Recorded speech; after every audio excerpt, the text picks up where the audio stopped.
Ya. Monitor.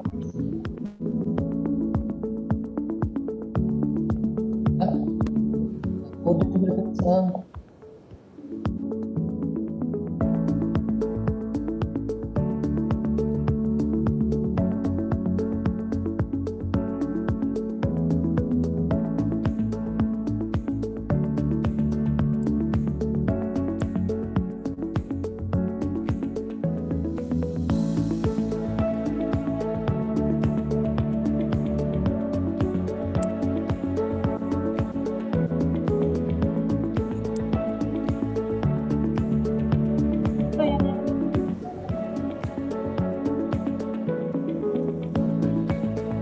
Udah punya.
Baik. Assalamualaikum warahmatullahi wabarakatuh. Selamat siang, salam sejahtera untuk kita semuanya. Perkenalkan, saya Rizky Fadilah yang hari ini akan memandu jalannya kelas Trubus dengan tema Raup Untung Talas Beneng. Sebelumnya saya ucapkan terima kasih kepada para peserta yang sudah mengikuti kelas Trubus di siang hari ini. Juga tentunya terima kasih kepada narasumber kita, Mas Alan Maulana, yang juga sudah menyempatkan waktunya untuk berbagi dengan kita semuanya di siang hari ini. Sebelum saya memulai kelas hari ini, saya akan memperkenalkan narasumber kita, yaitu Mas Alan Maulana dari CV Putra Petani Gunung Karang, yang sudah sekitar 3 tahun bergerak di budidaya talas beneng. Nanti kurang lebihnya terkait apa saja kegiatan usaha yang dilakukan oleh Mas Alan dan kawan-kawan akan dijelaskan langsung oleh Mas Alan. Namun sebelumnya saya ingin juga berkenalan dengan para peserta di siang hari ini. Ada Ibu Novita Aletamek. Selamat siang Ibu Novita. Selamat siang. Oh, ini Bapak. Oh, ya, Pak Saripudin. Pak Saripudin, oke. Okay. Ya. Selamat siang Bapak. Boleh tahu Pak, Bapak lokasi dari mana Pak?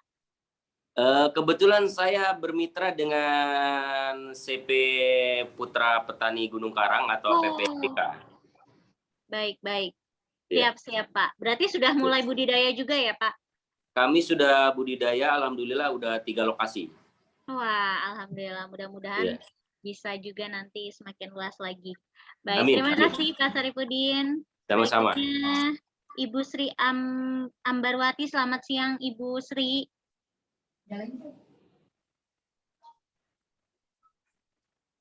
Oh, mic-nya masih mati, Bu. Sebentar.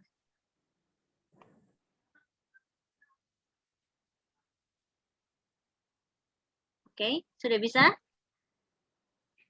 Ibu Sri? Oke, mic-nya sepertinya masih belum on. Saya berkenalan juga dengan Bapak Hendra. Halo. Selamat siang Pak Hendra. Selamat siang. Iya. Boleh kita perkenalan dulu mungkin ya Pak. Bapak dari mana Pak? Oh ya, Eh, ya, kenalkan nama saya Hendra dari Pekanbaru. Kita kebetulan punya pabrik namanya PT Mitra Porang Nusantara. Mengikuti ini karena kita juga punya produk yang Mbak ya yang lumayan banyak di Riau, yaitu talas beneng yang rencananya nanti kita akan jadikan chips dan tepung juga. Jadi ya kita ingin mencari kolaborasi yang lebih, kita mau lebarkan lagi lah kolaborasi di talas beneng selain porang seperti itu. Oh, Terutama di pasar ekspornya. baik, berarti sudah mulai menanam juga ya Pak Hendra ya? Iya, sudah lama sih mereka nanamnya. Oke, baik. Mm-mm. Baik, terima kasih Pak Makasih. Hendra. Mudah-mudahan nanti bisa berkolaborasi dengan Mas Alan dan kawan-kawan juga. Iya, terima kasih Baik, Mbak. terima kasih. Selamat siang Bu Sri. Sepertinya mic-nya sudah nyala nih Ibu Sri. Selamat siang. Udah Siang kedengeran ya, Bu? Ibu. Ya. Kedengeran Bu? Ya, nama saya Ibu Sri Ambarwati. Saya dari Ciputat. Ciputat Bu. Baik. Iya, Ciputat. Kebetulan saya belum mulai menanam ini, Bu. Baru pengen belajar Siap. mengenai talas benang ini. Mudah-mudahan nanti bisa bermitra dengan yang sudah menjadi narasumber ini. Baik. Ya, itu aja. Makasih. Terima kasih Bu Sri. Mudah-mudahan nanti harapan Ibu bisa terpenuhi melalui kelas ini ya Bu. Ya. Terima kasih. Baik, berikutnya ada Pak Yan Armin. Selamat siang Bapak. Mic-nya sudah bisa, sepertinya belum bisa menyala. Baik, tidak apa-apa, nanti mungkin selanjutnya kita bisa berkenalan. Kalau berikutnya ada peserta lagi, siapa Mas Iki? Halo. Oh ya Pak Yan, selamat siang Pak Halo. Yan. Siang Bapak. Siang. Iya, boleh berkenalan dulu mungkin Bapak. Bapak lokasinya dari mana? Saya Yan Armin di Bogor, Bu. Di Bogor. Ya. Bapak sebelumnya sudah tanam talas beneng atau seperti apa nih Pak? Belum pernah, saya pernah lihat-lihat aja di. Oh, baik. Saya mau belajar aja, Bu. Ya, pengen tahu aja. Baik, siap. Halo. Mudah-mudahan nanti. Kedengeran, Bu? Baik, baik Halo. Pak. Baik, terima kasih Pak Yan Armin. Halo. Iya Bapak, terima kasih Bapak. Terima kasih, terima kasih. Oke, baik. Tadi sedikit perkenalan dengan para peserta di siang hari ini. Jadi ada yang memang sudah menjalankan usaha seperti misalnya Pak Hendra, tapi ada juga yang masih baru mau memulai dan ingin belajar melalui kelas ini. Jadi Mas Alan mungkin nanti bisa pelan-pelan menjelaskannya karena mungkin ada beberapa yang masih belum familiar dengan talas beneng, walaupun ada juga seperti Pak Hendra yang sudah mulai mengebunkan talas beneng ini. Jadi nanti mungkin kita mulai dari berkenalan ya Mas ya. Talas beneng itu apa sih? Karena di kami sendiri di Trubus seringkali ketika kita posting pasti akan ada pertanyaan apa sih perbedaannya talas beneng dengan talas-talas lainnya gitu. Mungkin nanti bisa dimulai dari hal tersebut karena mungkin orang kadang bingung talas beneng bedanya apa sih dengan talas biasa gitu. Baik, supaya tidak menghabiskan waktu nih saya ingin menyapa narasumber kita, Mas Alan. Selamat siang, Mas Alan. Siang, kedengeran? Kedengeran, sip. Ya. Baik, tadi mungkin Mas Alan juga sudah mendengar ada peserta dari Bogor, dari Ciputat, lalu juga tadi ada dari Riau ya. Jadi lokasinya beragam dan mudah-mudahan kelas ini bisa mewadahi tadi ya Mas ya, yang ingin bermitra ataupun yang ingin baru mau mengenal seperti itu. Baik, untuk mempersingkat waktu, saya persilahkan langsung Mas Alan bisa langsung mulai paparannya. Nanti dibantu oleh Mas Dasya atau Mas Iki yang akan share screen PowerPoint-nya.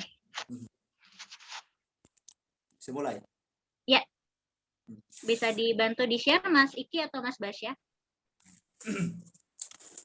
Assalamualaikum warahmatullahi wabarakatuh. Waalaikumsalam.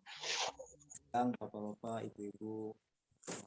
Perkenalkan, nama saya Alan Maulana, sekretaris di CV Putra Petani Gunung Karang. Kebetulan direktur kita Pak Ardi lagi ada agenda lain, jadi saya mewakilkan tapi tidak mengurangi rasa hormat kami kepada bapak-bapak dan ibu-ibu yang hadir di acara Zoom meeting ini. Dan kami dari CV Putra Petani Gunung Karang dan saya pribadi mengucapkan terima kasih kepada Trubus yang telah berkenan mengundang kami dan kita bisa sharing mengenai pertanian wabil khusus yaitu Talas Beneng. Oke, bisa dimulai saja untuk materinya. Silakan. Mas Iki, sepertinya ada gangguan sinyal kah? Atau biar saya bantu kalau memang tidak bisa?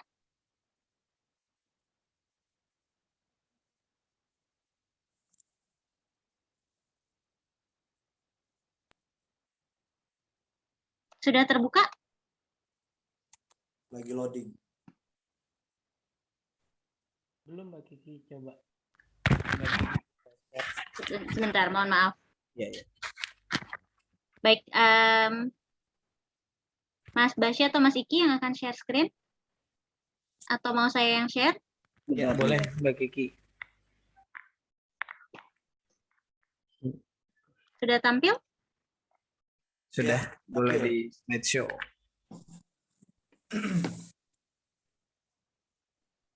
Oke. Oke.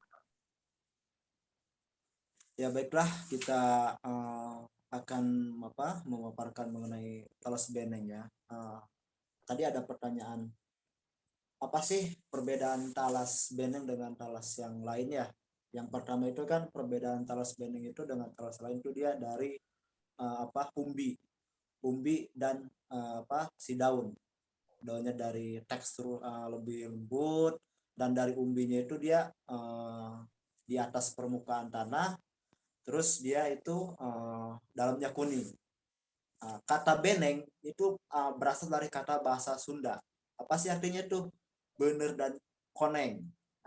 Bener dan koneng. Bahasa Indonesianya besar dan kuning. Nah, sekilas seperti itu. Untuk talas beneng ini seperti pada umumnya talas-talas yang lain bisa hidup di mana saja, kayak di tanah MDVL di bawah 500 juga dia hidup, tapi lebih efektifnya itu si talas beneng itu kita menanamnya itu di ketinggian 500 MDVL lah kurang lebih. Karena talas beneng ini sudah tersertifikasi dan mempunyai di Kabupaten Pandeglang. Dulu talas beneng ini sangat liar di sini, dianggap gulma lah, ada gulma gitu kan. Nah pas tahun 2016-an Pak Ardi, direktur kami itu ada pasar umbi ke Belanda, itu dibuat frozen sampai tahun 2018 itu ada permintaan daun yang akhirnya di mix. Nah Padua itu kan liar dari 2016 sampai 2019-an itu kan si talas itu belum ada gerakan budidaya. Nah dari situ Pak Ardi berinisiatif dan menginisiasi menggerakkan tanaman budidaya talas beneng itu.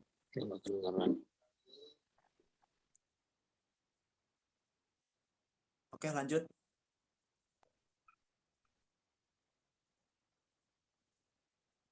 Nah ini proses penanaman bibit talas beneng. Nah ini gambar yang kita lihat proses. Halo, kedengaran? Halo. Ada kok Pak Ardi, ada suaranya Pak Ian, sepertinya yang mungkin sinyalnya ada gangguan ya Pak Ian ya. Proses dari penanaman talas beneng, bibit yang di situ bibit mahkota. Nah untuk efektifnya itu talas beneng itu kita di jaraknya itu 1 kali 1 meter. Kenapa demikian? Karena si umbi talas beneng itu dia umbinya kayak ngebatang ke besar ke atas. Jadi kenapa kita menerapkan metode 1 kali 1 itu supaya tidak berbenturan satu sama lain. Nah itu secara visualnya kedalamannya itu pun tidak terlalu dalam, paling hanya 30 cm dalamnya, lebarnya di angka 40.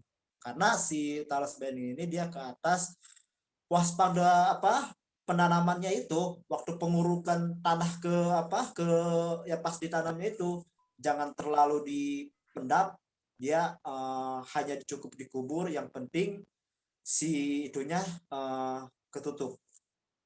Setelah itu kan setelah itu kan dia dengan berjalannya waktu akan tumbuh, dan kita pasti akan di umur 2 bulan itu diuruk lagi biar si umbinya itu kuat gitu. Next.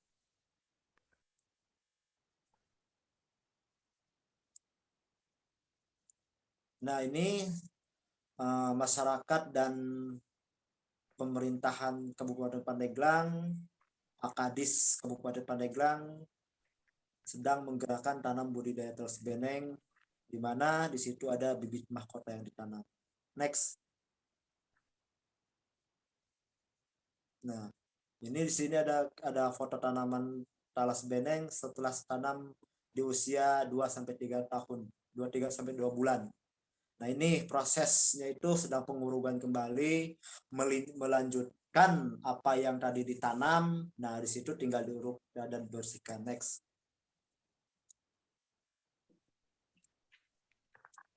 Nah, ini di umur 3 bulanan, di 3 bulan pertama itu kita bisa panen daun.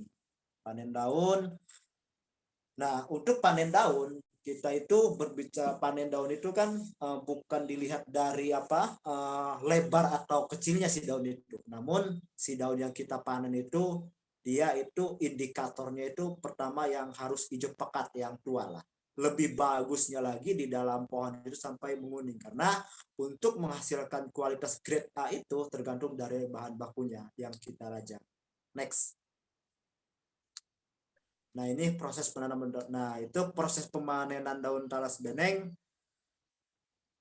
pada waktu itu. Next. Nah, ini ibu-ibu sedang memanen daun talas beneng yang luar biasa. Daunnya itu pada lebar-lebar, dan itu setiap bulan itu dipanenkan si daun talas beneng itu, dan bobotnya itu makin bertambah. Next. Nah, ini proses panen daun. Nah, ini proses pemeraman. Ini proses pemeraman daun basah kepada daun kuning. Nah, ini dari kebun dibawa ke mana? Ke tempat produksi untuk diproses pemeraman. Next. Ini masih proses panen daun. Nah, ini proses. Nah, setelah dipetik itu kan menguning tuh, menguning, diambil tulangnya, setelah itu diperam untuk persiapan rajangan. Next.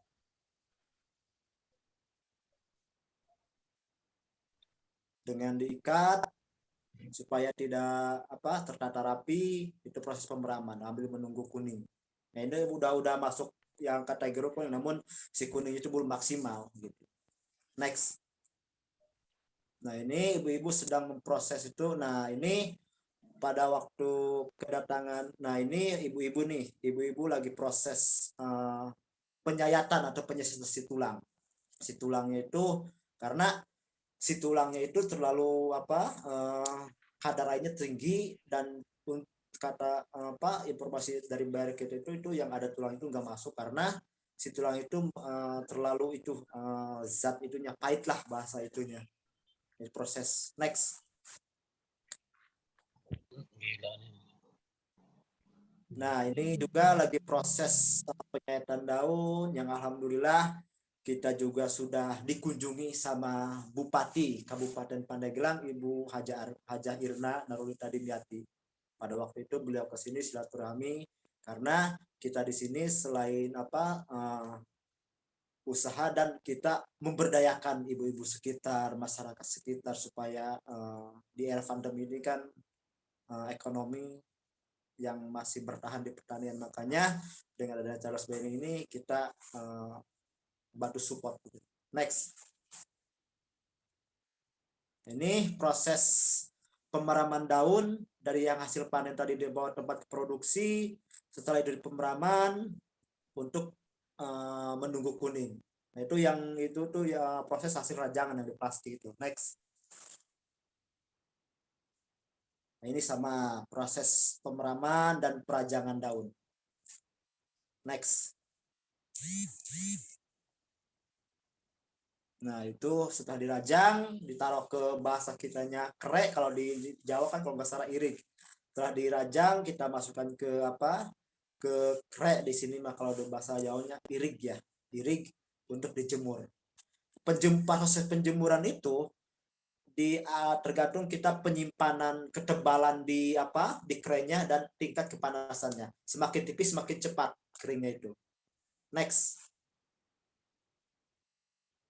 Ini sama di tempat produksi dari Bupati Marunte datang ke kita ingin apa sharing mengenai talas beneng ke tempat produksi.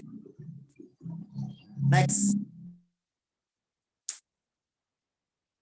Ini sama tempat produksi, namun di sini ada greenhouse.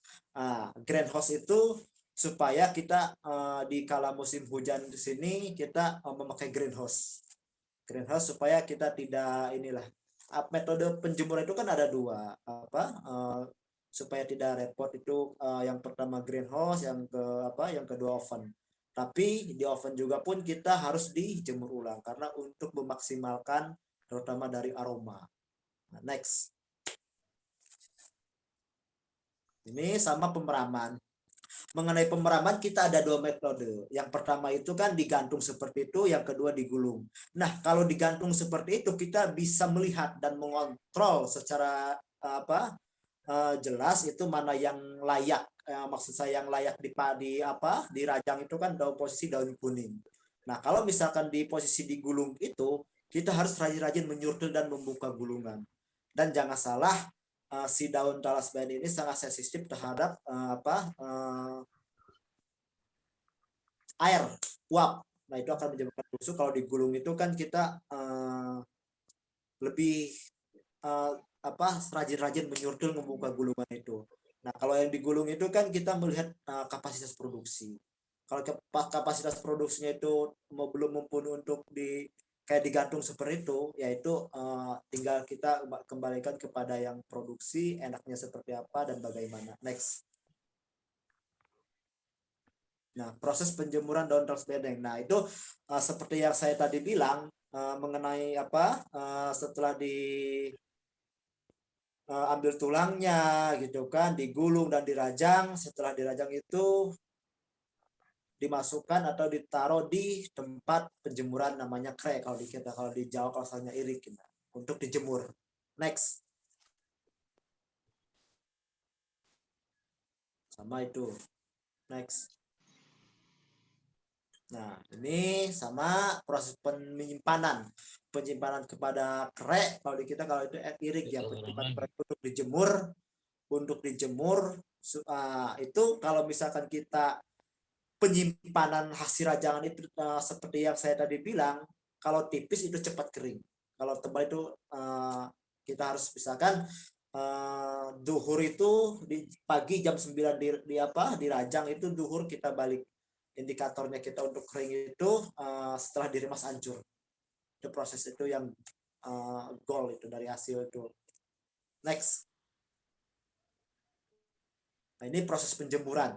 Proses penjemuran ini di lahan tempat produksi kita itu ini nggak pakai greenhouse, ini dapat terbuka, lebih cepat panasnya ya, lebih cepat dan lebih kering. Ini penyimpanan sekitar 2 cm. Next. Sama ini proses kita perajangan daun kering, karena ada beberapa buyer kita yang minta daun kering itu untuk dijadikan serbuk. Nah, ini kita dibikin serbuk lagi. Proses perajangan setelah kering, daun kering hasil rajangan itu kita rajang lagi. Kita rajang lagi sesuai dengan permintaan buyer kita. Ada 2 yang panjang, yang itu ya kita ini yang serbuk, proses perajangan daun daun beneng yang kering itu dijadikan serbuk. Next. Nah, ini tempat penyimpanan di salah satu tempat produksi hasil daun rajangan. Next. Ini proses pengiriman dari mobil dibawa untuk ke kontainer dari gudang tempat-tempat produksi. Nah, itu beberapa tempat-tempat produksi kita. Next. Nah, ini hasil panen umbi talas beneng. Itu kita bobotnya satunya itu di sekitar 10 lebih lah itu. 10 kg lebih yang kita buat akan dikirim ke salah satu perusahaan di Jawa Tengah. Nah, ini next. Nah, ini di umur 2 tahunan talas beneng seperti yang saya tadi bilang, kita itu menanam bibit talas beneng itu jaraknya 1x1 supaya tidak berbenturan satu sama lain. Nah, di umur 2 tahun kan dia makin ke atas tuh, makin tinggi dan daunnya makin lebar dan tidak berbenturan satu sama lain. Makanya kita merekomendasikan kepada mitra kita atau yang budidaya talas beneng supaya diaplikasikan metode seperti itu. Next. Nah, ini pas Bupati Pandeglang berkunjung dan berfoto di talas beneng yang umur 2 tahun. Next. Nah, ini alhamdulillah juga kita kedatangan dari Balai Karantina Pusat. Balai Karantina Pusat bersama pemerintahan Kabupaten Pandeglang, Balai Karantina Kelas 2 Cilegon, Ibu Arum berkunjung ke tempat kita, mensosialisasikan talas beneng dan sharing mengenai talas beneng. Next. Ini proses muat, kalau di kita sebutnya bonggol talas beneng untuk dikirim. Next. Nah, ini salah satu produk turunan dari daun. Ini cerutu talas beneng. Bukan di Kuba aja ada cerutu, di kita juga produksi cerutu talas beneng, lebih soft rasanya. Next. Nah, ini keripik talas beneng. Jadi talas beneng ini bisa dibikin olahan makanan ya, seperti keripik, ada lagi tepung, dari tepung dibikin beras, mie gitu kan, sampai dengan makan makanan dari tepung kan banyak. Next. Nah, ini beras talas beneng, di mana beras talas beneng ini dia hasil olahan dari tepungnya dibuat beras, dan ini rendah yang punya penyakit gula. Ini salah satu alternatif buat pengganti makanannya. Next. Nah, ini tepung, proses pembuatan tepung di tempat produksi kita sudah ada tempat produksinya itu per hari itu di angka 1,5 ton, yang satu mesin 1 ton, yang satu lagi 1,5 ton. Kita untuk mengejar produksi karena permintaan dari luar, dari pihak bayar kita udah visit langsung ke tempat produksi kita akan segera action. Next. Ini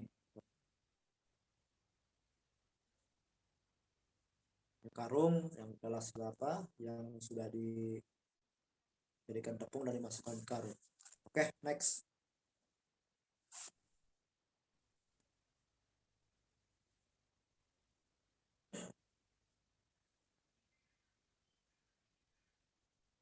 Ya, tepungnya, proses pembuatannya itu dari dari dibuat gaplek dulu, gaplek baru dibuat tepung. Nah, bagaimana potensi pasar lokal talas beneng? Next.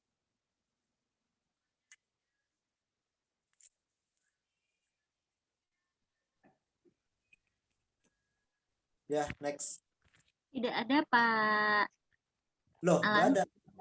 Iya. Nggak ada ya. Nah, berbicara bagaimana potensi pasar lokal talas beneng, seperti yang saya tadi bilang, potensinya itu luar biasa sangat besar. Di sisi lain ada ekspor, di sisi lain buat kebutuhan lokal.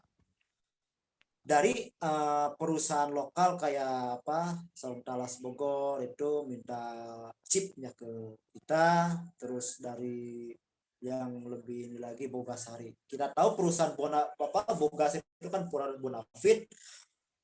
Direkturnya datang ke Pak Ardi langsung, beliau meminta di angka 12.000 ton chip per bulan. Namun gerakan tanam budidaya itu baru dimulai dari tahun 2019-20-an. Nah, kan sekarang umbi-umbi itu belum pada panen. Makanya Pak Ardi belum bisa menyanggupi, tapi ditantangin Pak Ardi. Nah, makanya kita berinisiatif menggerakkan tanam budidaya untuk bisa mempasok kepada perusahaan-perusahaan ya luar maupun dalam negeri gitu kan. Ya, kita kalau berbicara chip gitu kan, chip dari bahan bakunya itu kita harus siap. Nah, berhubung tanaman talas beneng ini gerakan tanam budidayanya belum lama, makanya kita terus melebarkan sayap ke beberapa daerah di wilayah Indonesia untuk untuk menggerakkan tanam budidaya talas beneng ini. Alhamdulillah potensinya luar biasa untuk talas beneng. Silahkan, ada lagi ya?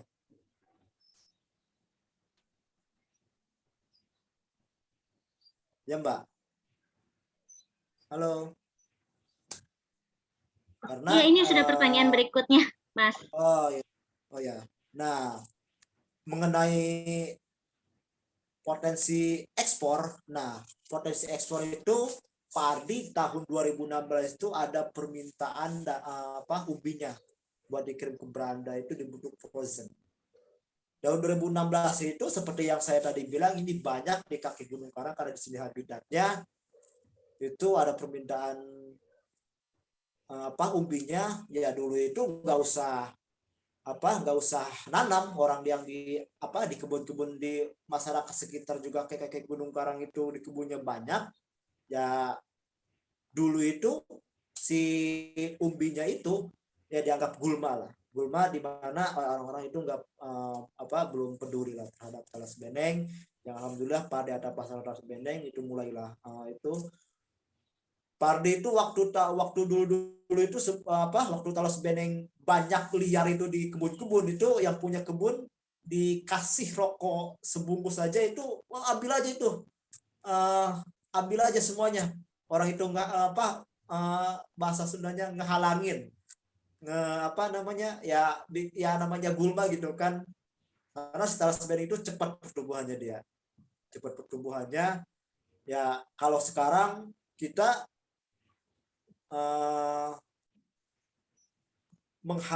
melayani permintaan itu dari kayak Bogasari, frozen Belanda, ya kita barulah gerakan tanam budidaya itu bisa supaya mengejar kontinuitas gitu kan, kuantitas. Karena kayak perusahaan-perusahaan besar itu kan kalau kontrak nggak terkirim 1 bulan kayak Bogasari, makanya Pak Ardi itu minta waktu ke pihak Bogasari, tunggu ya maksimal 3 tahun dulu Pak lah, kepada ke Pak Linho, 3 tahun dulu kita akan siap untuk mengirim, karena kita sudah mulai dari sekarang mempersiapkan bahan bakunya itu sendiri. Oke Mbak, cukup.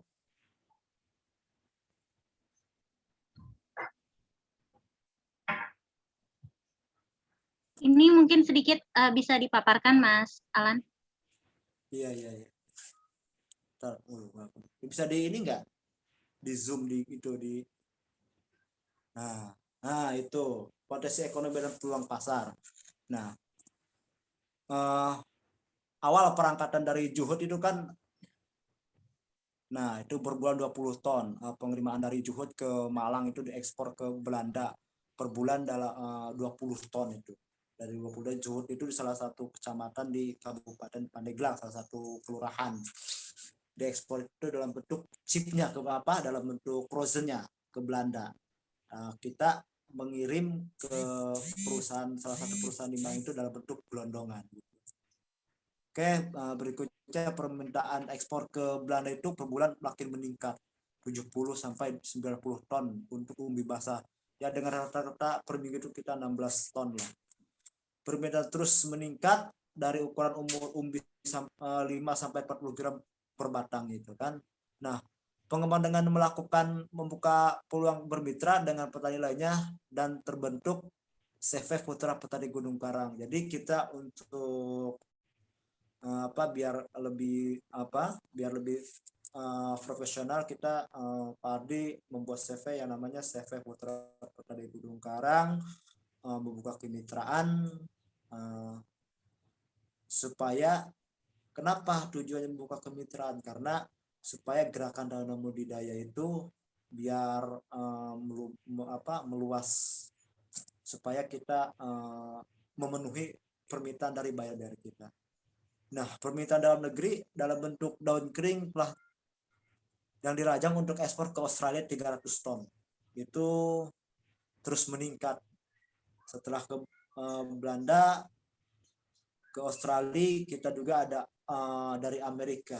Dari Amerika itu kita lagi nego dengan pihak buyer yang di Amerika itu, kan itu mereka salah satu perusahaan di Amerika, perusahaan rokok. Perusahaan rokok itu mereka lagi menghitung apakah di sini diproduksi rokok, apakah kita ngirim bahan daun keringnya itu ke sana gitu. Next. Ya, sudah. Baik Bapak Ibu, mungkin nanti akan lebih banyak di diskusinya. Ya. Ada Mas Awang, Pak Awang, Pak Sarifudin, siapa? Mitra-mitra kita. Sehat selalu. Baik, silakan mungkin bagi para peserta yang mungkin ada pertanyaan.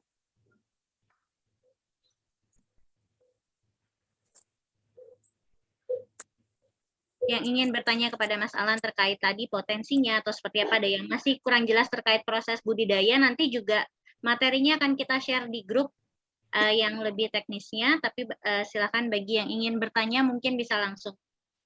Ya, izin Mbak. Bu. Iya. Bu Rizky? Iya, Pak Rizky, silakan. Saya duluan kali ya. Selamat siang, Mas Alan. Ya. Mau nanya, kebetulan kita kan di Sumatera nih, tepatnya di Padang, Sumatera Barat. Nah, artinya kan kalau Pandeglang itu cukup jauh untuk kita capai dari hasil produksi kita, misalnya gitu, Pak. Untuk daerah Sumatera seperti kita di Sumatera Barat ini, seperti apa bagusnya, Pak Alan? Minta solusinya atau petunjuknya gitu, Pak. Kalau pertama-tama itu kan kita berbicara di Sumatera kan lumayan ya, Padang ya. Ya seperti Pak Awang kan di Lampung. Ya di Lampung itu kan dengan lambat laun gerakan budidaya makin banyak dan itu akan menghasilkan produksi makin baik, makin banyak secara kuantitas. Nah, itu bisa dihimpun, bisa dikoordinir dengan satu titik. Makanya kita di dalam satu tempat itu untuk membentuk koordinator untuk mengkoordinir dari titik-titik hasil produksi itu sendiri, Mas. Seperti itu. Kalau kita panennya untuk sebatas usaha individu, itu apa bisa nanti ditampung di Pandeglangnya atau gimana, Pak Mas Alan? Ya, itu bisa aja. Tergantung dari kuantitas hasil hasil panennya. Bisa dijemput atau diantar. Karena kita juga menghitung BOP dari sana ke sini gitu kan.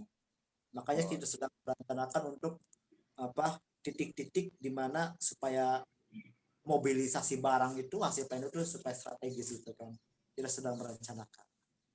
Ya, kalau kita butuh mesinnya itu bisa dapat sama Mas Alan atau di mana? Ya, selain kita yang pertama itu kan kita dari benihnya atau bibitnya, yang kedua itu mesinnya. Karena ya kita ada SOP-nya tersendiri. Dan produksi pun ya mitra kita tidak asal produksi, kita sosialisasikan harus seperti apa supaya SOP yang diturunkan oleh buyer kita ke kita itu kita sosialisasikan lagi kepada mitra-mitra kita yang memproduksi daun gitu, supaya satu kesatuan biar sama hasil produksinya gitu. Dari mulai seperti yang saya tadi sudah paparkan di depan itu ada proses pemanenan daun, ada 2 metode kan, ada dengan cara dipotek atau diambil langsung dan diperam, sampai dengan di packingnya itu kita ada SOP. Oke.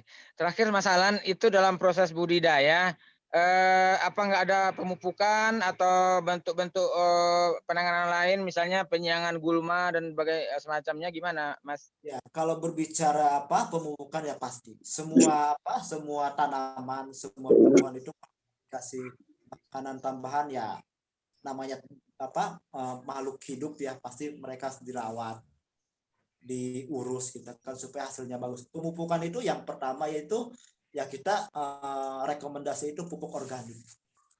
Di mana di sini pupuk organik itu kita pakai sekam. Sekam itu di pertama nanam, untuk penanaman itu lebih bagus si sekam dengan si tanah itu diaduk dulu dan buat urukan si bibitnya itu, biar tapi si pas penanaman asal pengurukan tanah ke si bibit itu jangan terlalu padat ya, biarkan aja, yang penting ketutup seperti itu. Nah untuk penyiangan ya harus kan kita itu 3 bulan itu sudah bisa panen daun. Nah setelah panen daun itu kan kita daun dipanen, yaitu setelah pemanen daun itu bisa penyiangan rumput gitu kan, pembersihan supaya pertumbuhan dari umbi talas beneng itu lebih cepat tumbuh. Dan waktu pemanennya ini pun kalau ya pengen cepat pertumbuhannya seperti yang saya tadi informasikan di depan, yang umur 2 tahun pertumbuhan itu kita ada metodenya, di mana di situ pelepah yang baru kita ambil itu kan itu mulai pembusukan itu diambil semua, dikuliti diambil supaya itu pertumbuhannya lebih cepat. Tadi mungkin bisa dijelaskan sekalian, Mas Alan, interval pemberian pupuk itu berapa kali atau di umur berapa, lalu terkait penyiangannya juga mungkin apakah ada syarat tertentu untuk melakukan penyiangan, misalnya pada umur sekian atau seperti apa? Ya, untuk pemupukan itu seperti yang saya tadi bilang, itu pertama penanam itu kan si umbi itu kan dikasih si bibit itu kasih pupuk, dia dihancurin tanah itu. Setelah itu di 3 bulan dikasih pupuk lagi setelah dipanen. Nah dari penanaman ke panen daun itu kan otomatis rumput itu makin tinggi ya. Bagaimana caranya si rumput itu pas setelah panen itu kembali di penyiangan kembali biar lebih cepat pembesarannya dan digemburkan. Nah setelah penyiangan pas waktu penyiangan itu si tanah itu kan dia harus diuruk lah, si tanah itu diuruk-lakan lagi kepada si pohon si beneng itu, biarkan dia, kalau tadi kan itu belum terlalu dalam, nah langsung diuruk lagi biar dia tahan terhadap angin gitu kan, karena si akar si daun talas beneng itu dia itu akarnya itu rambut bukan kayu. Jadi dulu itu kan di hutan-hutan di kaki Gunung Karang ini dia ngegeletak karena nggak kuat menahan beban atau bobot badannya itu sendiri, ya roboh gitu kan. Ya kalau lama-kelamaan kalau kita nggak diuruk-uruk terus ya otomatis kita itu akan roboh gitu. Gimana? Oke, artinya tadi untuk perawatan dan pencegahan hama dan penyakit tadi selain pemupukan, lalu ada penyiangan, pengurugan juga berarti ya Mas Alan ya. Mungkin ada lagi kah terkait perawatan yang bisa dilakukan, yang wajib atau bukan bisa tapi wajib dilakukan agar panennya bisa terus berlanjut, lalu panennya juga maksimal? Ya untuk pemupukan itu ya pertama itu pemupukan pas waktu penanaman, terus mau panen itu setelah panen daun kan dipupuk lagi sambil digemburkan lagi gitu kan, itu di umur 3 bulan pupuk lagi. Nah setelah dia 3 per termin per 3 bulan pemupukannya itu. Kalau pemanen daun kan per 1 bulan itu bisa bisa continue. Pak Riza, mungkin ada pertanyaan lagi atau mungkin ada peserta lainnya yang ingin bertanya terlebih dahulu sebelum Pak Riza bertanya lagi nih. Mungkin kayak Pak Riza masih ada pertanyaan lain, tapi kita kasih kesempatan. Iya, yang lain dulu ya kalau ada ya. Peserta lain yang ingin. Oke, Pak Hendra, silahkan Pak. Ya, halo, selamat sore Pak Alan. Tadi ini kebetulan tadi saya pas Pak Alan ngomong tentang ekspornya, jadi langsung mati lampu nih Pak. Jadi wifi saya hilang tadi ngisi pakai data bentar. Tapi ini boleh bertanya beberapa nih, mungkin kita bisa kayak ngobrol kali Pak ya, sekalian menjawab sedikit Pak. Yang pertama tadi yang ketika daunnya yang sudah dirajang tadi itu apakah bisa di oven itu Pak? Oven bisa. Artinya kita di Pandeglang udah bisa oven, pakai oven sistem pengeringannya. Di Bandung juga udah bisa pakai oven. Itu tidak mempengaruhi kualitas untuk permintaan ekspor buyer itu Pak? Nah, setelah di oven itu kita jemur kembali. Oh begitu. Baru nanti dijadiin tepung rajang ya Pak ya? Ya betul. Dijemur. Kalau untuk masalah ini Pak, penyimpanan seandainya nih daun rajangan, bubuk rajangan sama tepungnya itu kira-kira untuk disimpan di dalam gudang berapa lama itu Pak?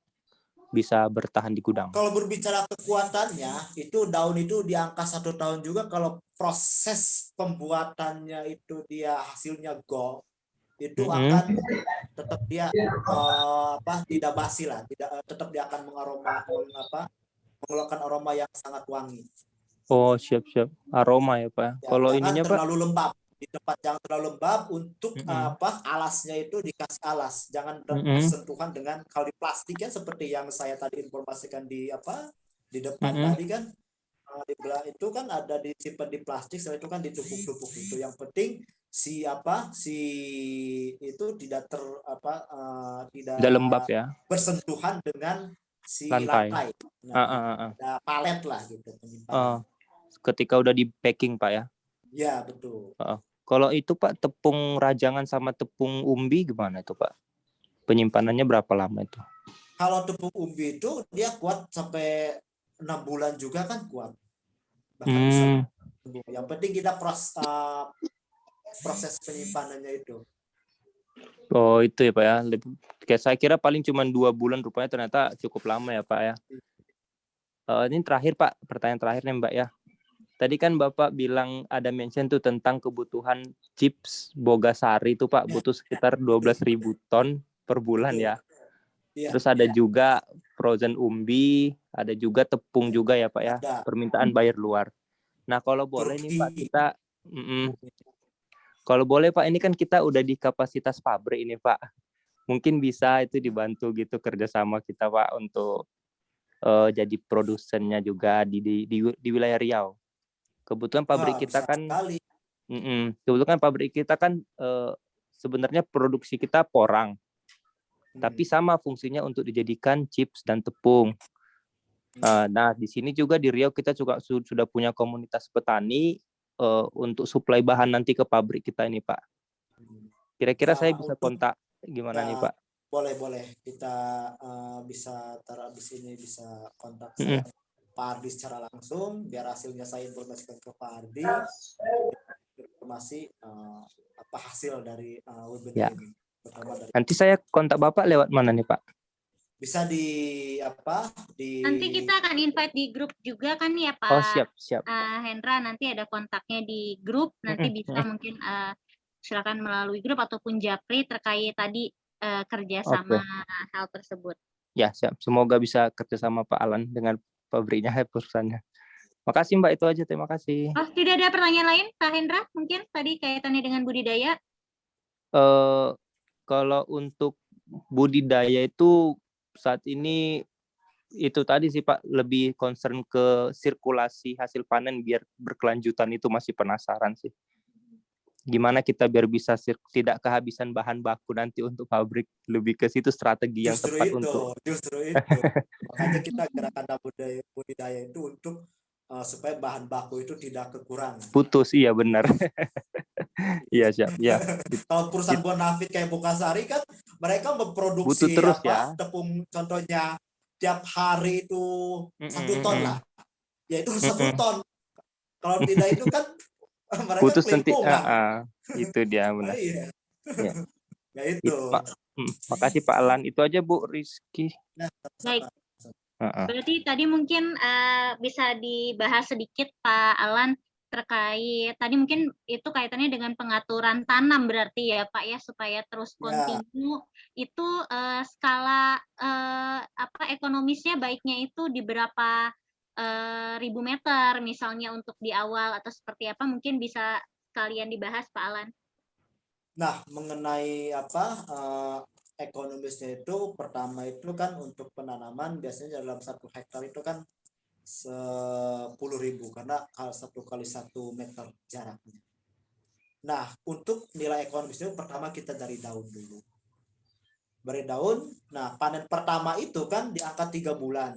3 bulan itu kurang lebih di angka 0,8 per lembar. Dari dari satu batang itu kita panen 2 lembar yang paling bawah, pokoknya yang posisi si daun itu hijau tua atau bisa hijau pekat. Lebih bagusnya lagi di atas di pohonnya itu dia sudah menguning gitu. Tapi dalam proses pemanennya itu perlu saya sampaikan kepada yang budidaya talas bening itu, dipanennya itu setelah embunnya itu kering. Jadi angka di sekitar jam 9-an kan itu udah si daun si embun yang ada di daun kita udah turun. Nah itu proses kering baru tanam, baru dipanen gitu. Nah untuk 3 bulan pertama itu 0,81 lembar gitu kan, yang diambilnya 2 lembar itu udah berapa? Tinggal dikalikan satu pohon itu 2 lembar dikali 10.000. Dan kedepannya itu per bulan itu bisa si daun itu makin lebar, otomatis bobot itu makin berat karena diameter daun itu mengikuti diameter umbi. Bahkan bibit yang tadi pohon talas yang tadi ada di gambar dengan bupati itu 1 lembar aja yang daun basahnya itu bisa nyampe 0,5 kilo yang daun hijaunya itu. Lebar-lebar. Itu kalau 1 lembar. Tinggal dikalikan, misalkan kita sederhananya diambil 2 lembar, dapat berapa, dikalikan jumlah tanaman yang kita tanam. Itu dari daun. Dan itu bisa dipanen kontinu per bulan. Untuk umbinya sendiri, itu kita merata-ratakan itu di angka, ya jangan diambil sederhana 8-10 lah umbi itu 1 tahun. Kalau kita proses perawatannya gitu kan, rajin gitu kan, ulet. Ya semua tanaman pun kan ya baik lagi tergantung dari perawatan yang kita rawat. Namun si talas bening kan tadinya gulma, dia tidak rewel gitu. Tidak rewel untuk penanamannya. Tidak harus dikasih pupuk itulah cukup dengan hanya pupuk kandang. Karena kita rekomendasi kepada yang budidaya talas bening itu, mitra kita itu rekomendasi pupuk kandang aja. Tapi kayak sekam yang ayam itu kan ya. Tapi jangan sekali-kali untuk mengasih pupuk itu kayak kohe sapi yang belum difermentasi. Karena sudah kejadian mitra kita itu nanam dikasih kohe sapi yang masih gasnya tinggi itu udah bagus, di umur 5 bulan itu dengan seketika dia mati karena panas itu kan. Harusnya di fermentasi dulu begitu. Oke, artinya tadi di sekitar 10.000 meter ya Mas Alan ya kalau bisa di ekonomisnya. Ya, 1 hektar. Kira-kira itu gimana Mbak? Gimana? Kira-kira break even point-nya di berapa tahun tuh Mas? Mungkin ada pengalamannya Mas Alan. di angka 2 tahunan, 1 2 tahun tahun. setengah lah, 2 tahun ya. Satu- Itu kan kita per bulannya ada dari daun, di endingnya itu di umbi. Umbi kita ngambil di angka katakanlah 1,5 tahun itu dapat 10 sampai 12 kilogram. Tinggal Per dikalikan tanaman. aja per batang. Per batang itu kan tadi yang gede-gede itu kan itu di 15 sampai 20 kilogram itu lebih. Kita ngambilnya di angka terendah aja ya, di angka 10 lah atau sampai 12 dengan harga daun umbi Umbi. basah itu kita gelondongan di angka 1.500 per kilo. Satu batang misalkan contohnya ada satu batang itu ada 10 kilo, tinggal dikalikan aja jumlah tanaman yang kita tanam. Sekitar kalau ngitung itu di angka 150 juta untuk dari umbinya. Itu investasi di akhir. Baik. Di umbinya. Artinya tadi Karena ini si umbi ini kita tidak ada masa kadaluarsa panen yang lebih menarik lagi. Kenapa? Karena singkong kan, singkong itu di angka 1 tahun itu harus dipanen. Kalau nggak dipanen kan dia cuma keras. Namun saya dulu itu sampai dilihat di hutan itu, di kebun-kebun di kaki Gunung Karang itu dia di angka 1,5 meter ada sampai 2 meter itu nggak ada masa kadaluarsa panen. Jadi kita bisa bermain di daun sebelum umbinya dipanen. Dan si umbinya pun tidak ada masa kadaluarsa panen. Dia bahasa itunya tua-tua keladi, makin tua makin itu ada nilai ekonomisnya gitu. Oke, baik. Mungkin karena dari tadi bahas daun nih, saya mewakili ada peserta. Kira-kira perbedaan daun talas bening dengan daun talas lainnya apa sih, Mas Alan? Yang pertama itu dari tekstur. Kalau si talas bening itu dia lebih halus dan lebih sempit ya di pertiganya itu. Beda dengan bote atau sendai gitu kan. Gitu. Nah, yang kedua itu dia dari aromanya berbeda dengan daun talas lain. Kalau si talas bening itu dia lebih soft, kayak menyerupai tembakau. Oke, baik. Ini ada pertanyaan dari Pak Ian Armin, tapi mungkin mic-nya ada kendala, jadi pertanyaannya melalui kolom chat. Saya punya lahan kosong kurang lebih 1.000 meter persegi. Berapa batang pohon yang bisa saya tanam? Batang pohon yang bisa saya tanam? Tadi kan kalau nggak salah jarak tanamnya 1 kali 1 ya? Efektifnya 1 kali 1. Berarti sekitar dari 1.000 meter persegi itu kira-kira berapa batang yang bisa ditanam? Ya kalau misalkan itu melihat dulu di kebunnya itu ada pohon dia apa kosong atau ini atau ada pohonnya, kan kita menghitung gitu kan, dari situ baru ketahuan. Tapi yang jelas jarak tanamnya idealnya 1 kali 1 meter ya patokannya. Baik, ada yang raise hand di sini. Bentar. Oh, sudah tidak ada. Sudah turun raise hand-nya. Baik, silakan ada pertanyaan lagi mungkin. Bu Sri mungkin ingin bertanya. Sudah nyala mic-nya. Silakan Bu Sri. Assalamualaikum warahmatullahi wabarakatuh. Waalaikumsalam.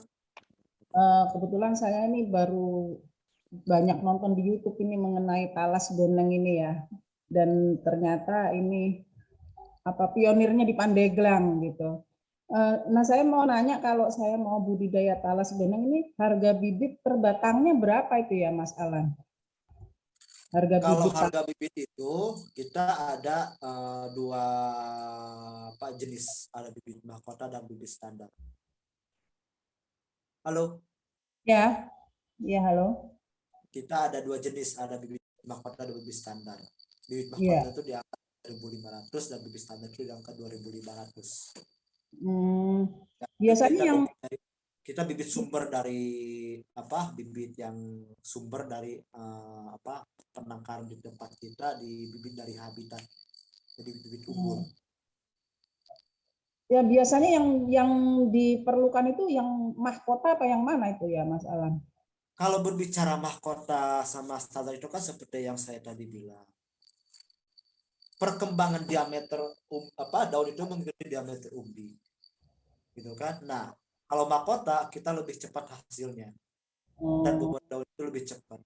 Kalau iya. standar kan ya, tapi dia lama kelamaan kan jadi besar, setelah dipanen kan jadi mahkota. Karena bibit mahkota itu umbi yang kita panen itu kan itu namanya bibit mahkota dari atasnya itu kan.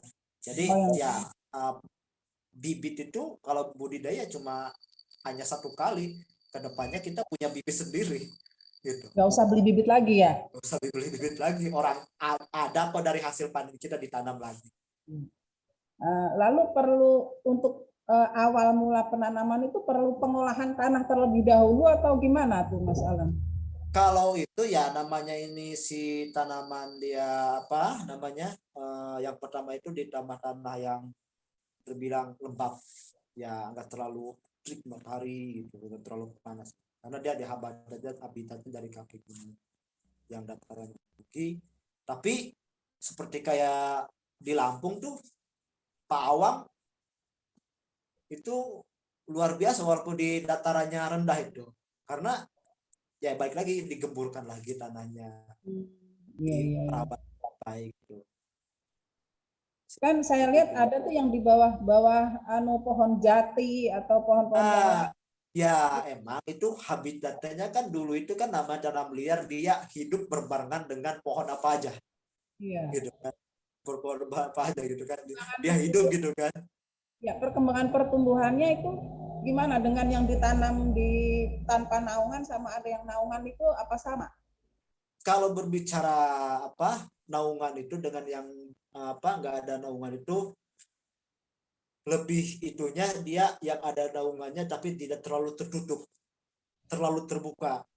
Jangan terlalu tertutup, jangan, karena kalau terlalu tertutup dia akan apa susah mendapatkan sinar matahari, dan kalau terbuka itu dia akan terlalu panas. Jadi di tempat-tempat yang ada naungannya namun tidak terlalu banyak kan, kayak di itu ada jati gitu kan, ada pohon itu yang siapa si tanah sekitarnya yang itu digemburkan saja. Oh gitu ya. Biar cepat karena si apa si akarnya itu dia rambut, jadi lebih soft gitu. Lalu tadi mengenai kohe sapi tadi ya, itu kan kurang bagus kalau langsung diaplikasikan. Terus tadi yang bagus pakai sekam tadi ya. Ya betul. Itu jadi gimana? Itu sekam aja apa ada campurannya itu sekam? Itu bekas apa kayak ternak ayam itu kan, ayam potong itu kan ada bekasnya itu sekam itu kan, bekas itu ya itu. Iya. Nah, kohe ayamnya. Kalau sapi gitu kan, kambing bisa juga, namun harus difermentasi dulu Bu. Iya. Iya, saya rasa itu aja Mas Alan. Sama ini tadi untuk pemeraman itu, pemeraman daun supaya menjadi kuning tadi berapa hari biasanya tuh Mas Alan? Kalau itu di angka 2 hari juga sampai 3 hari udah proses pemanen itu sudah mulai diperam. Seperti yang saya tadi bilang, proses pemanen itu ada 2 metode. Dengan cara dipotek, dia dipotek di pohonnya, terus kita biarkan misalkan dipanen hari ini, besok atau lusa kita tengok lagi ke kebun itu dia menguning sendirinya. Jadi kita diambil di kebun itu dalam posisi kuning, bisa langsung diproses, dirajang ke tempat produksi. Dan yang kedua itu proses pemeraman. Dan proses pemeraman itu kan yang tadi kan proses pemanenan daun ada 2, diambil langsung dan dipotek. Yang kedua itu proses pemeraman. Proses pemeraman itu ada 2 juga, ada yang digulung, ada yang digantung, gitu kan. Kalau digantung kita melihat kapasitas tempatnya. Namun yang digantung itu kan kita bisa melihat tiap waktu, oh ini udah kuning, oh ini belum kuning. Nah kalau misalkan digulung kita harus rajin-rajin menyurtilnya Bu, karena kalau digulung itu kan dia posisi panas, akan menimbulkan uap. Itu 1 hari juga kalau kita diperam posisinya digulung, kita harus dari menyurtil. Oke, yang di dalamnya itu hijau, apa yang di luarnya itu hijau, itu yang di dalamnya sudah mengkuning. Kita kalau misalkan nggak disurtil, nggak dikontrol itu di posisi digulung, kita menunggu yang apa luar gulungannya itu kuning, otomatis yang dalamnya itu pasti dia busuk. Iya. Kecuali dia keterbuka, kayak di gandum itu kan dia kena angin. Yang intinya dia apa sih, daun itu sensitif dengan air. Air, iya. Ya, saya rasa itu aja Mas Alan. Terima kasih. Assalamualaikum warahmatullahi wabarakatuh. Baik, terima kasih Bu Sri. Nanti nggak apa-apa kalau pada kan kita masih ada waktu nih. Kalau masih ada pertanyaan lainnya nanti bisa ditanyakan kembali. Baik, silahkan bagi peserta lain yang mungkin ingin bertanya. Tadi Pak Ian juga bertanya hal yang sama terkait bibit. Nanti mungkin bisa berkomunikasi langsung dengan Mas Alan ya, apabila memerlukan bibit tadi. Silahkan berikutnya peserta lain ada yang ingin bertanya mungkin? Ya, Pak Halo Hendra, Mbak. silakan Pak Hendra. Halo Pak Alan, saya mau nanya Pak Alan. Ini boleh dapat ini nggak Pak infonya kalau misalnya satu kilo tepung itu dihasilkan dari berapa umbi? Nah, lalu kayak sama juga seperti daunnya. 1 kilo daun itu butuh berapa berat daun gitu? Daun basah ke daun kering gitu kan. Dari tepung gelondongan, dari ubi gelondongan kepada tepung itu berapa estimasinya gitu kan? Benar ya, benar Mas. Itu yang pertama, kalau daun itu kan kita sini kita ada yang 8 sampai 10 banding 1. Kita ngambil di 10 aja. 10 daun basah itu akan menghasilkan 1 kg daun kering. Kalau di tepung itu 4 kg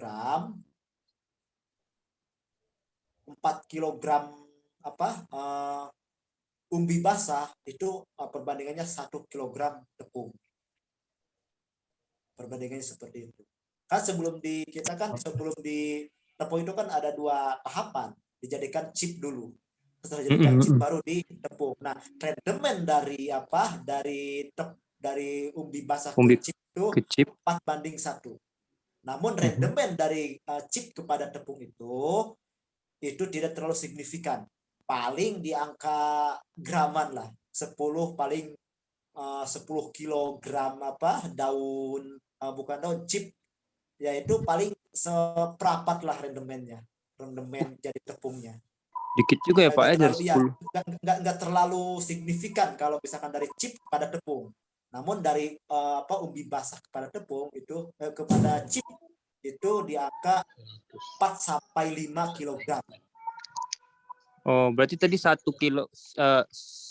kilogram chip hasilnya 40 gram tepung gitu. Ya, seperti itu. Oh, 1 kilogram chip ya? Bukan chip, 10 ya? Ya. Jadi dari chip itu dia tidak terlalu signifikan rendemennya. Yang lumayan signifikan itu dari umbi kepada chip. Iya, bedanya 4 kilo ya. Karena itu di kita pengupasan itu kan diambil yang kuningnya. Kulitnya kan lumayan tebal tuh. Oh, siap. Kan isinya itu kuning tuh. Nah, setelah dikupas itu yang menguning, baru kita dibikin chip. Oke.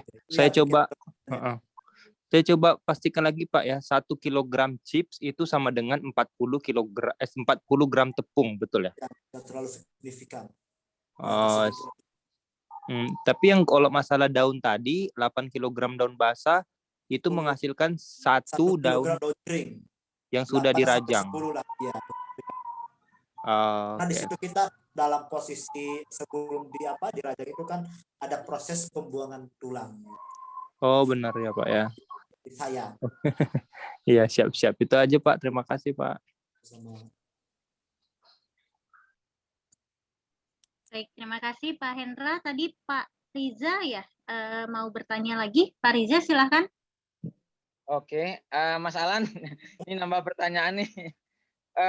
Terkait produktivitas dan tingkat keekonomisan lahan. Jika talas beneng dibandingkan dengan singkong, kemudian pisang, atau jagung Pak. Jadi kira-kira bagusan mana gitu Pak? Oh, pisang. Lebih bagus pisang hasilnya? Pisang. Enggak, maksudnya kalau dicampur ditumpang sari dengan pisang gitu kan, si talas beneng. Oh bukan Pak, artinya penanaman produk-produk pisang, singkong, sama jagung dibanding dengan produk talas beneng, tingkat keuntungannya ya atau keekonomisannya bagusan mana gitu Pak Alan?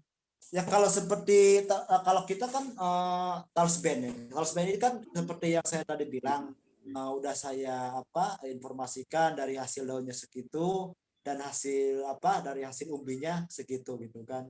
Ya kalau misalkan kita menghitung, ya kita belum tahu juga dari hasil hitungan singkong, pisang, karena kita belum ya kita fokus di Thales Band yang itu gitu.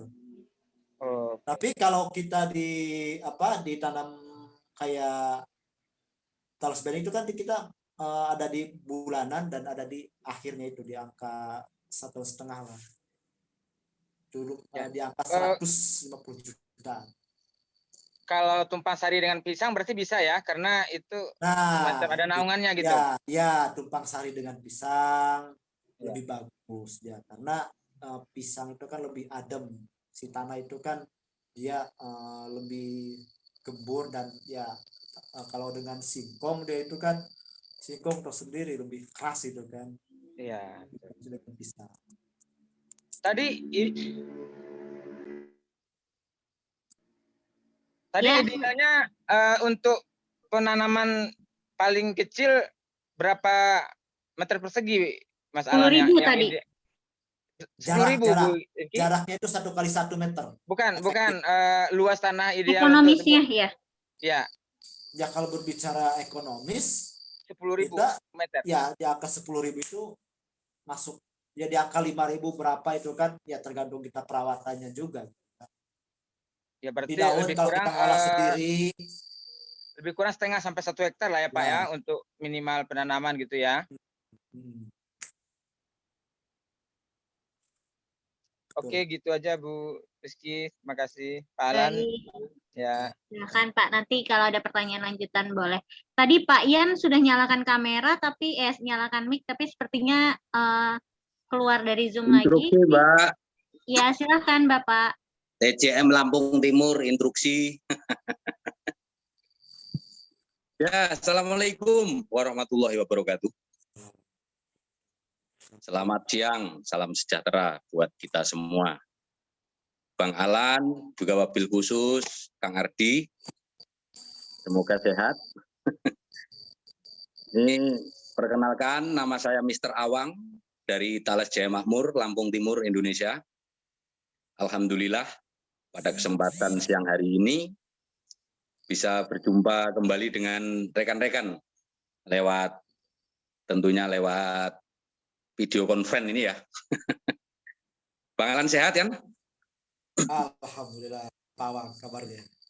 Ya, gini Bang Alan, sekedar menambahi ya. Jadi dari keterangan Bang Alan tadi untuk ukuran tanam itu ada 2 versi Bang Alan. Ini perlu saya tambahkan supaya calon mitra atau mitra kita itu benar-benar maksimal. Betul. Itu harus dilihat di lahan terbuka atau dia di bawah naungan. Kalau di bawah naungan ukuran acak nggak masalah. Akan tetapi kalau di lahan terbuka itu wajib 50 kali 50 atau 50 kali 70. Ini yang sudah saya riset di beberapa wilayah Lampung ya. Ini karena gini Bang Alan ya. Untuk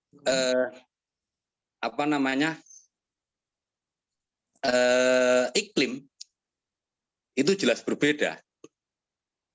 Jawa, Sumatera itu jelas sangat berbeda. Makanya kalau bicara Sumatera, TCM deh ini Pak, yang sudah paham. Jadi kalau di lahan terbuka, Bang Alan, itu tolong direkomkan ke mitra, itu semakin rapat semakin bagus.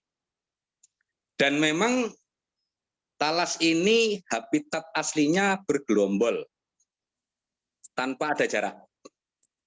Sehingga ketika tanaman itu berjarak, tamatnya nanti ketika di musim kemarau, itu tamat.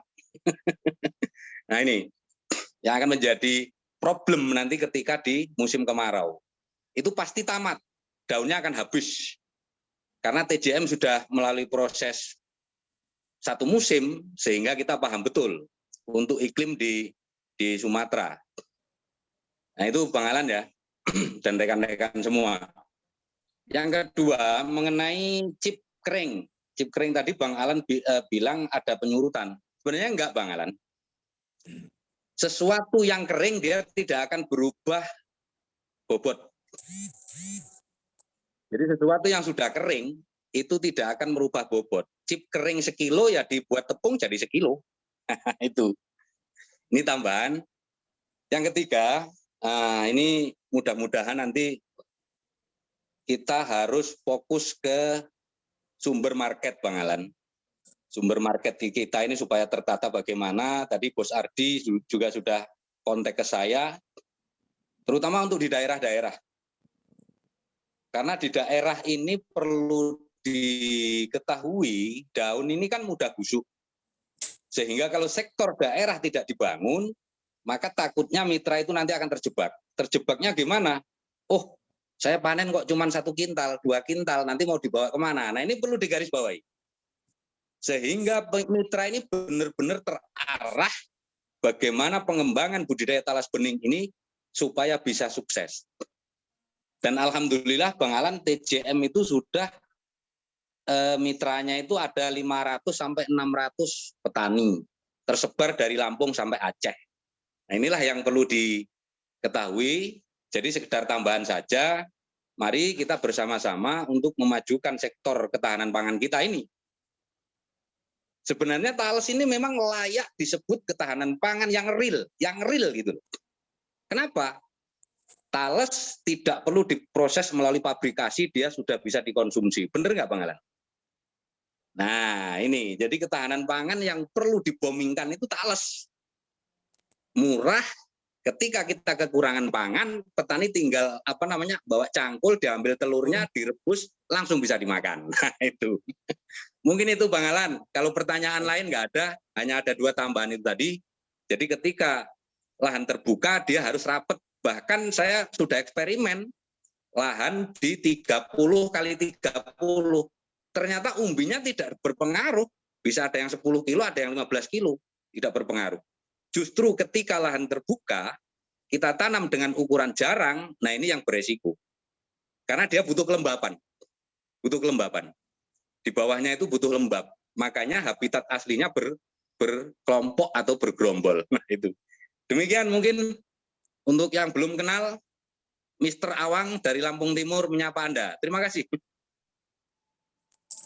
Terima kasih Pak Awang tambahannya tadi. Jadi ada masukan tadi mungkin yang sedikit ya Mas Alan terkait eksperimen dari berbagai mitra seperti Pak Awang itu ya sangat luar biasa gitu kan. Kalau di sini kan jarang terbuka dengan tumpang sari, kalau di sana gitu kan lahannya terbuka. Gitu. Itu sebagai informasi yang perlu kita tampung supaya kita informasikan kembali gitu. Siap, terima kasih banyak Pak Awang sekali lagi. Silahkan mungkin ada yang ingin bertanya atau menambahkan kembali. Jadi memang forum ini tidak hanya untuk bertanya, silahkan mungkin ada yang mau sharing pengalamannya tadi. Seperti Pak Hendra, walaupun yang sudah dilakukannya lebih banyak di Porang mungkin ya Pak ya, tapi sudah mulai merambah ke talas beneng, boleh juga tadi ada beberapa sharingnya. Atau mungkin yang lain yang mau bertanya kembali juga silahkan. Kita masih ada waktu. Baik, silahkan ada yang ingin bertanya kembali atau ingin menambahkan, ingin sharing? Pak Hendra tadi sudah nyala mic-nya, dimatikan kembali tapi ini Pak. Iya tadi mau respon Ibu aja tadi. Oh siap. Tapi overall ini kita sangat minat sekali ya untuk mengembangkan market talas ini Pak Alan untuk jadi partnership untuk pabrik kita ini. Makasih Pak. Baik. Yang Bu Sri, walaupun tadi ini baru mau memulai, ada pertanyaan lagi mungkin Bu Sri? Belum ada? Oke. Mbak, ada tambahan Mbak? Ya, silakan Pak Awang lagi, silakan. Jadi begini ya, untuk rekan-rekan ini salah satu produk kita. Jadi sebenarnya talas bening itu kita tidak boleh hanya terpaku pada ekspor. Itu yang sering sekali saya sarankan. Kenapa? Ya di sini perlu diakui atau tidak, TJM itu sebagai pelopor di bawahnya Bos Ardi ya, di bawah bimbingan Bos Ardi. Jadi kita itu sebenarnya satu kesatuan, Bang Alan ya. Satu kesatuan. Nah, alhamdulillah TJM sudah memberikan terobosan untuk mitra-mitra untuk berinovasi untuk produk olahan sehingga kita tidak hanya terpaku pada ekspor. Contohnya ini produk asli TJM, rokok talas beneng. Nah, insya Allah nanti filternya mesinnya sebentar lagi datang, kita juga akan produksi.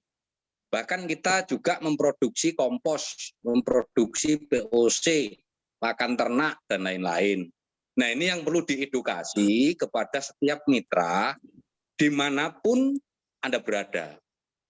Sebab ketika kita hanya terpaku pada ekspor, Bang Alan, saya takutnya nanti justru petani ini akan merasa kesulitan gitu loh. Oh, ternyata RKS Rajang Kering Spek itu nggak semudah yang kita bayangkan. Nah, ini sekali alternatif yang bisa kita hasilkan dari daun talas bening, apalagi daun dan pelepahnya ini kaya dengan asam amino, bisa buat teh, bisa buat kompos, bisa buat pakan ternak untuk meningkatkan daya tahan tubuh. Jadi itu yang perlu disampaikan, kita tidak boleh hanya terpaku pada ekspor dan ekspor. Sehingga talas bening hadir itu bisa mencetak peluang pengusaha-pengusaha lokal dimanapun Anda berada. Itu mungkin Bang Alan tambahan dari kita. Sukses. Perlu saya apresiasi, makanya kita mendorong ayo kepada mitra kita yang berinovasi supaya dari produk-produk dari talas bening itu supaya bisa dibuat produk-produk ya kayak pawang dibuat dari daunnya rokok gitu kan, kayak kita di sini cerutu di Pandeglang gitu kan, dari umbinya dibikin keripik, tepung gitu kan, beras gitu kan. Nah, itu salah satu produk-produk turunan dan hasil inovasi dari petani-petani kita, penggiat-penggiat talas bening, supaya lebih bagaimana kita caranya ke depan itu bisa mengekspor bahan jadi. Selama ini kan kita mengekspor hanya bahan setengah jadi, contohnya tepung gitu kan, terus frozen yang umbinya itu gitu kan. Nah, Betul dengan yang banyak yang peduli terhadap talas beneng, yang berantusias terhadap talas beneng. Nah, ini salah satu terobosan bagaimana bisa berinovasi supaya menghasilkan nilai ekonominya lebih tinggi. Seperti itu. Halo? Baik. Ya. Oh ya, silakan Pak Hendra. Mau menambahkan itu luar biasa banget ya tadi Pak Alan dan Pak TJM ya. Itu bisa kita klasifikasikan mungkin sebagai produk UMKM untuk kedepannya kali Pak ya. UMKM dari lokal yang itu ada programnya itu Pak dari Kementerian Perdagangan kalau nggak salah itu UMKM naik kelas. Nah di mana produk-produk itu nanti kita bisa kirimkan ke pameran-pameran di setiap KBRI di tiap daerah, ada di Australia, Amerika, Jepang. Nah, itu bisa itu Pak, kirim rokoknya atau mungkin kirim berasnya, cerutu apalagi Pak ya di luar negeri minat banget itu. Nah, itu bisa, itu ide yang luar biasa sih Pak menurut saya. Nanti mungkin Pak Alan juga bisa mengajak kami mungkin mitra-mitranya nanti untuk mensupport bahan, untuk membuat UMKM di lokal di sana gitu Pak. Itu luar biasa sih masukannya Pak, mantap banget. Makasih Pak Alan. Ya, baik, terima kasih juga tadi Pak Hendra, tambahannya betul sekali tadi kalau kaitan dengan ekspor biasanya dari Kementerian Perdagangan ada program-program yang mungkin bisa juga membantu pengembangan, walaupun tadi juga pendapatnya Pak Awang juga tentunya kita sepakati bahwa tidak melulu untuk pasar ekspor, sebetulnya peluang pasar lokal juga masih terbuka lebar, tidak hanya untuk talas bening, tapi pangan-pangan lokal lainnya memang sedang digalakan oleh pemerintah ya untuk pangan lokal pengganti beras itu banyak programnya yang salah satunya mungkin talas beneng yang memiliki potensi besar seperti itu. Oke, baik, silakan ada pertanyaan kembali mungkin sebelum nanti saya akan minta sedikit resum dari Mas Alan sebelum nanti ditutup, walaupun nanti diskusi masih bisa berlanjut di WhatsApp grup ya Mas Alan ya, bagi peserta yang mungkin ingin ada tadi kebutuhan bibit, ataupun mungkin ingin bermitra dengan Mas Alan dan kawan-kawan dengan Pak Ardi ya, nanti bisa melalui WhatsApp grup. Tapi jika ada yang ingin masih bertanya nih secara langsung, boleh silahkan. Tidak ada? Pak Riza, masih ada pertanyaan mungkin Pak Riza? Sudah tidak ada. Bu Sri belum ada juga. Baik kalau begitu. Oh Bu Sri sudah nyala mic-nya, mau bertanya Bu? Udah enggak, udah. Oh sudah, oke baik. Mudah-mudahan nih Bu Sri walaupun tadi baru memulai semangat ya Bu ya mendengarkan tadi paparan dari Mas Alan maupun dari Pak Awang tentang potensi talas beneng, mudah-mudahan bisa dikembangkan. Baik, kalau memang tidak ada pertanyaan, mungkin saya minta Mas Alan bisa membuat sedikit kesimpulan terkait dari mana saja sih kita bisa mendapatkan potensi talas beneng ini seperti apa, tadi produk-produk turunannya seperti apa, lalu hal-hal kunci apa yang harus dimiliki para calon pekebun talas beneng supaya mungkin bisa menjadi seperti Mas Alan dan kawan-kawan ya, jadi bisa punya produk turunan maupun punya kemitraan, kiat-kiat apa saja yang mungkin harus dimiliki oleh para calon pekebun. Silahkan Mas Alan. Ya, yang pertama mengenai talas beneng itu, si talas beneng itu dia tanaman yang sangat simpel, tidak rewel, dan itu sangat mudah. Yang kedua, dia tidak ada masa kadaluarsa panen untuk umbinya, jarak sampai 5 tahun, 10 tahun itu bisa. Yang ketiga itu dari hasil umbinya itu baik daun pelepah, umbi itu ada nilai ekonomi tersendiri. Nah, bagi yang belum membudayakan talas beneng, mari kita bersama-sama membudayakan gerakan talas beneng ini supaya kita membantu untuk kedepannya itu bisa membantu perekonomian dan ketahanan pangan di Indonesia itu sendiri. Karena selain produk-produk dari talas beneng itu kan kita banyak, dari produk-produk turunan itu kita bisa kayak seperti yang saya tadi bilang, keripik, tepung gitu kan, dimakan dengan direbus itu bisa, dikukus. Jadi bagi yang belum yang berniat budidaya, mari kita bersama-sama kita menggerakkan dalam tanaman talas beneng ini supaya lebih go internasional. Baik, terima kasih Mas Alan, dan artinya tadi mungkin ada hal-hal yang juga tadi disampaikan oleh Pak Awang yang bisa menjadi motivasi juga ya, artinya tidak, walaupun tadi sumbernya dari Pandeglang, Banten, tapi tidak menutup kemungkinan wilayah lain juga bisa menjadi sentra-sentra talas beneng yang baru ya Mas Alan, juga Pak Awang. Mudah-mudahan nanti tadi ada yang dari Pak Hendra, dari tempatnya Pak Hendra, ataupun Bu Sri walaupun di Bogor, mudah-mudahan kedepannya bisa menjadi sentra-sentra talas beneng yang baru. Baik, kalau gitu tidak ada pertanyaan lagi dari peserta dan kita juga sudah mendapatkan sedikit kesimpulan dari Mas Alan.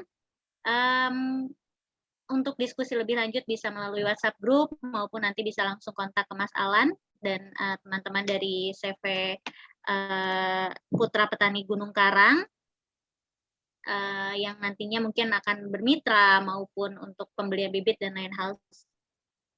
Oh oke. Timbangka Belitung hadir, terus talas beneng dari desa untuk dunia. Baik, terima kasih Pak Ahmad. Saya ucapkan terima kasih kepada para peserta yang sudah mengikuti kelas Trubus Raup Untung Talas Beneng di hari ini. Kita juga masih ada jadwal-jadwal kelas lainnya yang bisa diikuti, nanti akan di-share melalui WhatsApp group yang mungkin berminat di kelas-kelas lainnya dengan tema lainnya di bulan Maret 2022. Kami juga ucapkan terima kasih kepada Mas Alan dan juga tim yang sudah menjadi narasumber di siang hari ini, juga kepada tadi ada dari TJM yang sudah memberikan masukan-masukan dan tambahan lainnya kepada para peserta. Mudah-mudahan juga apa yang kita dapatkan hari ini bisa bermanfaat untuk semuanya, tidak hanya untuk peserta tapi juga untuk narasumber dan kami juga dari Trubus. Kami selaku panitia yang melaksanakan kelas pada hari ini mengucapkan terima kasih sebesar-besarnya dan mohon maaf atas segala kekurangan dari pelaksanaan kelas pada hari ini. Sampai bertemu di kelas Trubus berikutnya dan semoga kita semua dalam keadaan sehat walafiat. Terima kasih, sampai jumpa. Terima kasih, sampai jumpa.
Selamat datang di kelas Trubus.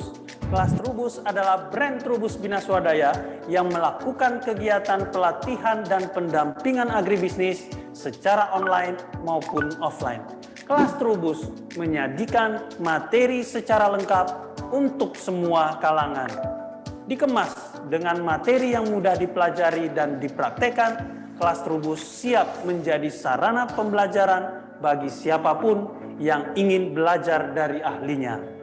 Sahabat Trubus, mari bergabung di kelas Trubus.